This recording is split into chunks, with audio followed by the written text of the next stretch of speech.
বদ নজর থেকে বাঁচার কিছু উপায় রয়েছে, সেগুলো আজকে আমি আপনাদের সামনে আলোচনা করব। আসসালামু আলাইকুম ওয়া রাহমাতুল্লাহি ওয়া বারাকাতুহু। বিসমিল্লাহ, আলহামদুলিল্লাহ, ওয়াসসালাতু ওয়াসসালামু আলা রাসূলিল্লাহ আম্মা বা'দ। সম্মানিত সুধী, অত্যন্ত গুরুত্বপূর্ণ একটা বিষয় নিয়ে আজকে আমি আপনাদের সামনে উপস্থিত হয়েছি, আর সেটা হলো বদ নজর থেকে বাঁচার উপায় কি। আমাদের অনেকেই বাচ্চাদের বদ নজর লেগে যায়। আসলে এটা কিন্তু একটা স্বাভাবিক বিষয়, কারণ রাসূলুল্লাহ সাল্লাল্লাহু আলাইহি সাল্লাম বলেছেন বদ নজর এতটা ভয়াবহ যে এটা মানুষের কবর পর্যন্ত নিয়ে চলে যায়। তার মানে বদ নজর লাগলে আপনি মরেও যেতে পারেন, এমনও হইতে পারে। এটা স্বাভাবিক একটা বিষয়। তবে হ্যাঁ, এর থেকে বাঁচার উপায় কি, চলুন আজকে আমি আপনাদেরকে বদ নজর থেকে বাঁচার যে উপায় সেটা সম্বন্ধে জানাবো। যদি ভালো লাগে তাহলে অবশ্যই আমার চ্যানেলটিকে সাবস্ক্রাইব করবেন, লাইক, কমেন্ট এবং শেয়ার করে অন্যদেরকে জানার ব্যবস্থা করে দেবেন। তাহলে চলুন কথা না বাড়িয়ে আমরা আমাদের মূল আলোচনায় চলে যাই। বিষয় হলো যে বদ নজর থেকে বাঁচার উপায় কি। এক নম্বর যেটা বিষয় সেটা হলো বদ নজর থেকে যদি আপনি বাঁচতে চান, এক নম্বর যে কাজটা আপনাকে করতে হবে, তাহলে আপনাকে 5 ওয়াক্ত সালাত যথাসময়ে আদায় করতে হবে। 5 ওয়াক্ত সালাত আপনাকে আদায় করতে হবে। 2 নম্বর, সকাল সন্ধ্যায় যে মাসনুন দোয়া রয়েছে সেই দোয়াগুলো পড়তে হবে 2 নম্বরে। 3 নম্বরে আপনাকে সূরা নাস এবং ফালাক বেশি বেশি করে পড়তে হবে। সূরা নাস এবং ফালাক কেন?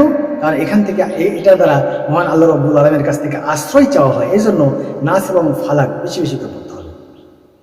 4 নম্বর, আপনাকে যেটা করতে হবে সেটা হলো বেশি বেশি জিকির আজকার করতে হবে।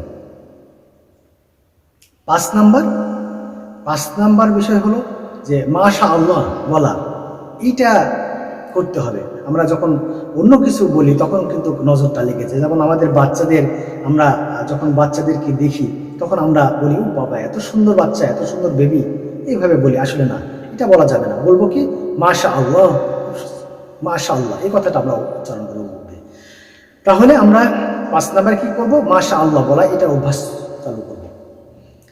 6 নম্বরে যেটা করতে হবে সেটা হলো যে সুন্দরভাবে প্রদর্শনী, যেটা আমরা অনেক সময় সুন্দরভাবে প্রদর্শনী দেখাই, এত সুন্দর পোশাক আশাক করে দিই বাচ্চাদেরকে বা করি, যার কারণে মানুষের নজর লেগে যায়।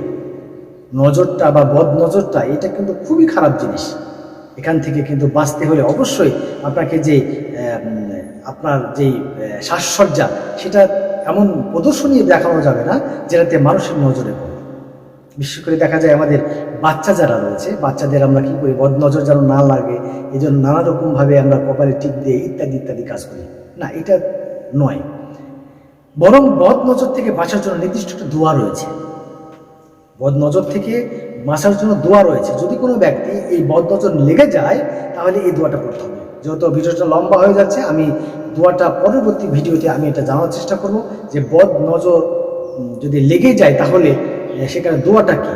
একটা দোয়া রয়েছে, দোয়াটা পড়তে হবে। এবং বদ নজর কিভাবে আপনি কাটাইতে পারেন। কারণ আপনাকে বদ নজরটা লেগে গেছে, আপনার অবস্থা শোচনীয় হয়ে গেছে, আপনি মরামর অবস্থা হয়ে গেছেন, এখন কি করলে আপনার বদ নজরটা কেটে যাবে।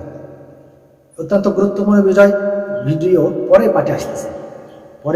পাঠে আসতেছে যে কি করে আপনি বদ নজরের থেকে বাঁচতে পারবেন, বদ নজরটা কাটাইতে পারবেন কি করে, দোয়াটা কি। এই দোয়াটা আমি পরে যে ভিডিওটা আসতেছে এই ভিডিওতে দেব। আশা করছি আমি আপনাদের বোঝাইতে পেরেছি যে কি করে বদ নজর থেকে বাঁচা যায়। আল্লাহ রাব্বুল আলামিন আমাদের সবাইকে সঠিকভাবে বুঝে বদ নজর থেকে আমাদের সবাইকে আল্লাহ রাব্বুল আলামিন হেফাজত করুন। ওয়া আখিরু দাওয়ানা আলহামদুলিল্লাহি রাব্বিল আলামিন। আসসালামু আলাইকুম ওয়া রাহমাতুল্লাহি ওয়া বারাকাতুহু।